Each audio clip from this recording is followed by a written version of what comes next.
मेरा ये विश्वास है प्रभु का आत्मा आपको छुएगा। जब मैं पहली बार खामबरा में अपने सोल्यूशन ग्राउंड अपनी कॉलिंग के करीब आई थी तो वो थर्सडे था। थर्सडे यिर्मयाह का बर्थ हुआ, थर्सडे हमारी मैरिज हुई, थर्सडे पवित्र आत्मा ने मुझे छुआ, थर्सडे स्वर्ग खुला था और वाइट रोशनी मेरे भीतर आई। मैं आर पार देख नहीं पा रही थी, पवित्र आत्मा का वरदान मिला। थर्सडे प्रभु का आत्मा छुए आपको। थर्सडे प्रभु के दास के द्वारा सेवकाई की शुरुआत हुई थी। मेरा विश्वास है कि आज प्रभु आपको खाली हाथ नहीं लौटाएगा। आज एक बहुत से विश्वासी ये सोचते हैं कि परमेश्वर प्रभु यीशु के करीब जब हम आते हैं तो परमेश्वर के द्वारा मिरेकल्स रिसीव होने चाहिए। प्रभु तो मिरेकल्स को देता, साइंस वंडर्स को परमेश्वर दिखाता, हील करता। मैं बीमार क्यों हूं, मैं बीमार क्यों? प्रभु तो मिरेकल करने वाला परमेश्वर।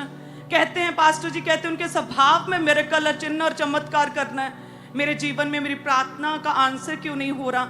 मेरे जीवन में मैं अपनी गवाही को रिसीव नहीं कर रहा, क्या रीजन है? जब हम अपनी निराशाओं में होते हैं, अपनी प्रॉब्लम्स में, अपनी बीमारियों में होते हैं, वो बेस्ट टाइम होता है अपने आप को तैयार करने का।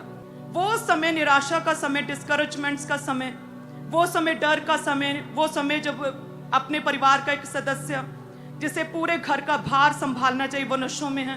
वो हस्बैंड जिसके लिए इतने आपने सपने देखे, इतनी प्रार्थनाएं कि वो आपके साथ सही नहीं, क्लेशों में, उन समयों में जब आपके जीवन में आपके शरीर पर रोग है और परमेश्वर का वचन कहता है कि मैं तेरा चंगा करने वाला परमेश्वर हूं, तेरे घावों पर मरहम पट्टी बांधूंगा।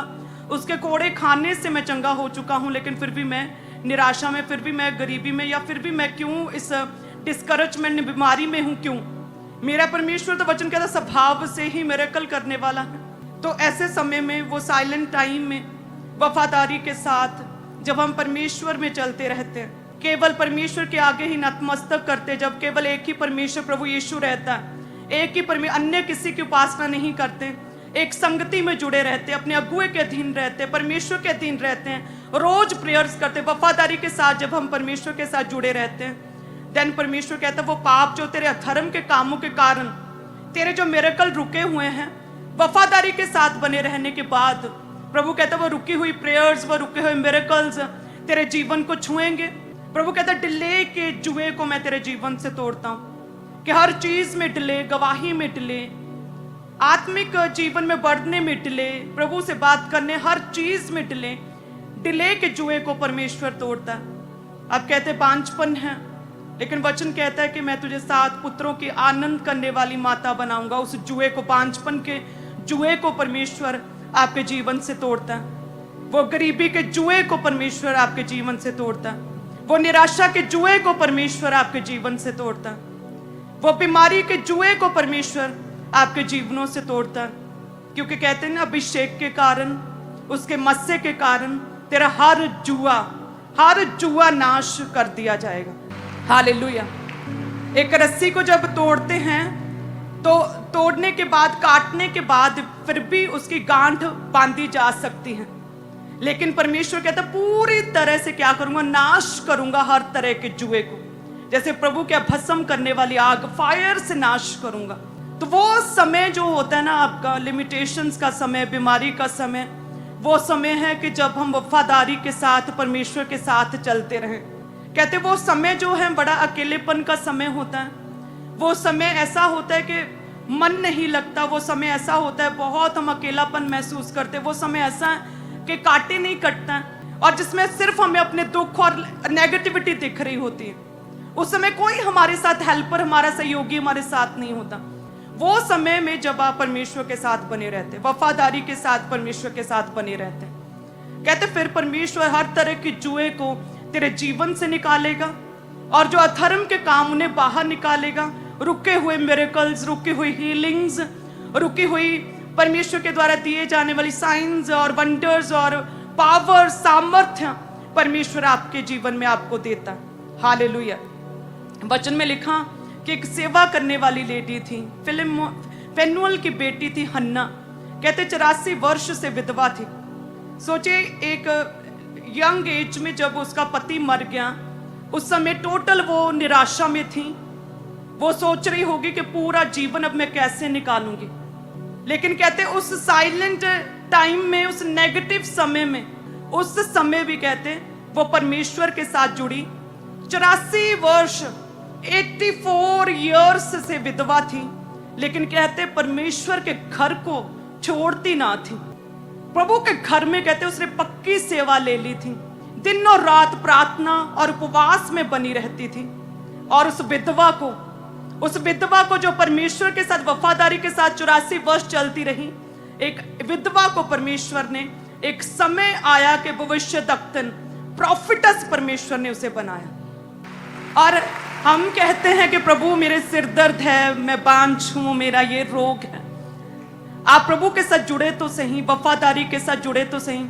प्रभु यीशु मसीह की सेवकाई की शुरुआत होने से पहले जीसस क्राइस्ट कहते हैं मैं 40 दिन रात के लिए अपने आप को अलग कर लिया, क्योंकि परमेश्वर आपको ये कहना चाहता है कि आपका दुख का समय वो समय है जब आप अपने आप को तैयार करते हैं, जब आप अपने आप को आत्मिक रीति से तैयार करते हैं। वो समय है जब हम परमेश्वर के और नजदीक आते हैं। वो समय वो है जब हम शारीरिक आंखों से तो भले ही डार्कनेस, नेगेटिविटी और दुख और विलाप और रोना दिख रहा है, लेकिन हम विश्वास की आंखों से देखते हैं और फिर भी हंसते हैं और फिर भी स्माइल करते हैं। और परमेश्वर आपके स्माइल को आपकी निराशा में देखता है कि विश्वास की आंखों से इस जन ने देखा। इजराइलियों ने कहा, उनके लिए प्रभु ने कितना बड़ी मिरेकल टेस्टमनी रखी थी कनान, लेकिन कहते हैं कि कुछ दिनों के सफर को 40 साल में उन्होंने लंबा किया, क्योंकि वो समय जो बिल्ड करने का, जो अपने आप को तैयार करने का समय था, जो अपने आप को आत्मा में बढ़ाने का समय था, उस समय में कहते वो पाप में गिरे। उस समय में जंगल में, इस समय में कहते वो व्यभिचार में गिरे, अन्य जातियों में शादियां की। उस समय में उन्होंने परमेश्वर के दास मूसा के विरुद्ध कुड़कुड़ाए, जिसकी वजह से वो अपनी गवाही, अपने मिरेकल, अपनी टेस्टमनी को ग्रहण नहीं कर पाए। हम कहते प्रभु तू तो मिरेकल करने वाला परमेश्वर, आपके तो स्वभाव में मिरेकल है, मेरा मिरेकल कहाँ है? और परमेश्वर ने क्या कहा इस्राएलियों को, तेरे अधर्म के कामों ही के कारण तेरे मिरेकल रुके हुए हैं। ये समय क्या होता है हमारे पास, ये दुख की घड़ी का समय है परमेश्वर के साथ जुड़े रहने का। ये वो समय है सर्व करें परमेश्वर को, उसकी सेवा करें, सर्व करें अपने पैसे से, प्रार्थनाओं से सर्व करें, संगति में आकर लोगों को बताने के जरिए परमेश्वर को सर्व करना। जब मैं थर्सडे आई थी तो मुझे कुछ नहीं दिख रहा था, इतनी निराशा में थे अपने परिवार के लिए। लड़कियों को तो ज्यादा अपने परिवार की, अपने पेरेंट्स की चिंता रहती है। इतनी निराशा में थे मैं, बस मुझे अपने 10 फुट के घेरे के बाद कुछ भी दिखाई नहीं दे रहा था। मैं जस्ट अपनी चिंताओं में मग्न थी, लेकिन मैं जस्ट आके बैठी और सिर्फ प्रेयर करती रही। और मुझे लगा कि मेरी प्रेयर काफी नहीं, मुझे सर्व भी करना, मुझे सेवा करनी है। और मैंने सेवा ली, और जब मैं सेवा करती थी तो जब तक पूरी तरह से मेरा शरीर थक नहीं जाता था, कि जब तक शरीर के अंदर जवाब दे दिंदा ना काम कर करके, तब तक मैं सेवा करती रहती थी।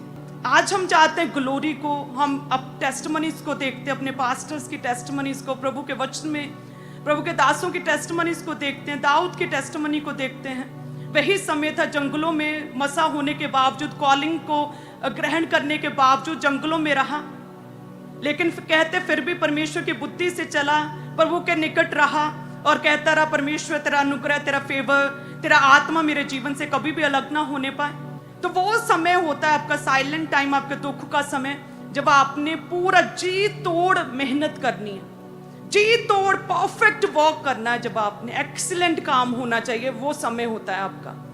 हो सकता है कि आप में कम कैपेसिटी है, परमेश्वर को जिस लेवल का काम आपसे चाहिए, हो सकता है आपका 100% से, आपकी नजर में आपने 100% दिया, परमेश्वर की नजर में वो जस्ट 50% है।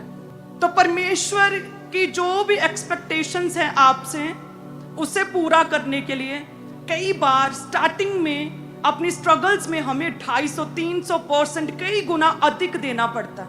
हमें परमेश्वर के मुकाबले में उसके अकॉर्डिंग, उसकी महिमा के अकॉर्डिंग हमें जब देना पड़ेगा, तो हमारा शायद 2, 3, 5%, 100% तक हो जाएगा। हालेलुया। जब आप इतनी प्रेयर्स करेंगे, लॉन्ग और स्ट्रॉन्ग प्रेयर्स करेंगे, आप रोजे रखें, पवित्रताई में जीवन जिएंगे, तब आपको आदत पड़ेगी। और स्टार्टिंग का जो 250-300% आगे चलकर आपके लिए जस्ट आराम से 100% हो जाएगा। आज से कभी भी अपनी लाइफ के अकॉर्डिंग अपना 100% ना दे, परमेश्वर के अकॉर्डिंग अपना 100% दिया करें। तब देखेगा आपका बॉस, आपका परमेश्वर कि वाह ये हुई बात, ये हुई है बात। हालेलुया। सो इस रीति से अपने साइलेंट टाइम में कलीसिया ब्रांचेस प्रभु में बने रहें। यदि कोई व्यक्ति एक बार पाप में फंसता है तो वो पाप सेकंड पाप को लाइफ में लेकर आता है, सेकंड पाप की एंट्री होती है, दूसरा पाप लाइफ में आता तो तीसरे की एंट्री होती है। अपने आप को पाप से बचा के रखें। यदि आप कहते हैं मैं अनमैरिड हूं, मैं जवान हूं, इसलिए पाप में फंस गया, मैरिज के बाद छोड़ दूंगा, कोई गारंटी नहीं है कि आप पाप से बचे रहेंगे। सो प्रभु में बने रहें, अपनी एक्सपेक्टेशंस, अपनी काबिलियत के अकॉर्डिंग कार्य ना करें। जो भी सर्व करें, प्रेयर्स करें, पवित्रताई का लेवल किसके अकॉर्डिंग होना चाहिए? प्रभु यीशु मसीह के दर्जे का, उसके लेवल का, उसके अकॉर्डिंग आपकी पवित्रताई, आपकी प्रेयर्स, जो परमेश्वर आपसे चाहता उस लेवल का वो सेवा आपके जीवन में होनी चाहिए। हालेलुया। देन आप देखेंगे किस तरह से परमेश्वर आपके जीवन में काम करता है। हालेलुया।